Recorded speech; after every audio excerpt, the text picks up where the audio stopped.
After I saw video and read the Uluru statement from the heart, I saw the pain and suffering.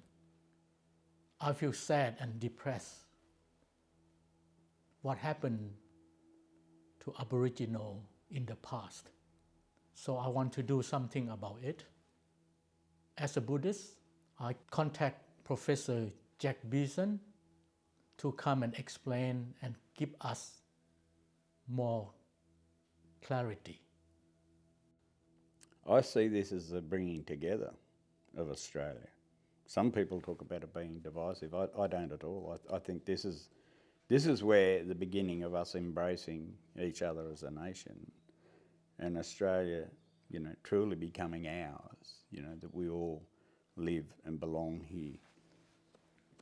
You play a significant role in the creation of the Uluru Statement. Could you explain why these documents hold such importance?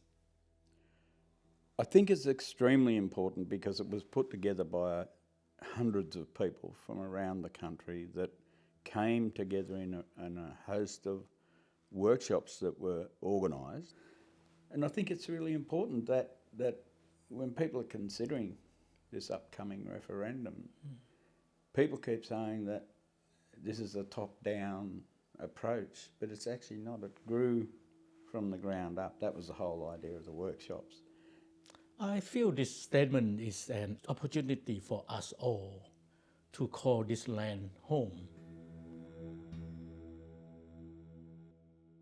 As a Buddhist, we have a lot of connection, just like in our language, we say Thammasat, which is we believe in the nature. And so that Aboriginal people and very much connection with our own ancestor. And so do we as a Buddhist. Absolutely, they're things that we do have in common. The whole thing around, not just nature, but preservation of nature, the sustainability of nature.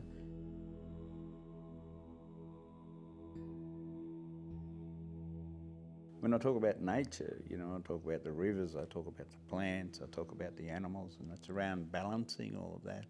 And those are things that I'm absolutely certain that we have in common with Buddhists. So there are so many things that bring us together other than the referendum. What this invitation is about is reconnecting as a nation of people, as Australians, regardless of where we originally come from and where we are now. It's about making that reconnection.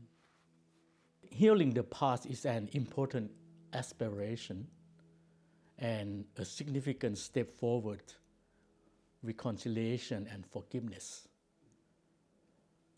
In our belief, and the greatest gift of all is the forgiveness, or in our own saying is apayatan, but that is what we as a Buddhist try to practice. Apayatan. My mother, she was forbidden to speak her language, so she didn't.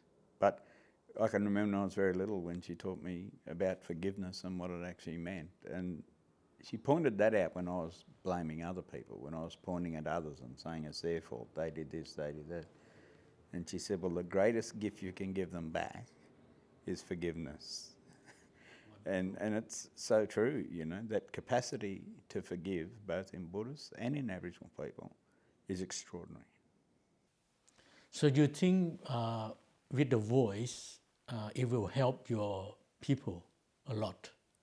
The difference with the voice is that once it's enshrined in the Constitution, it can't be taken away at the whim of a government.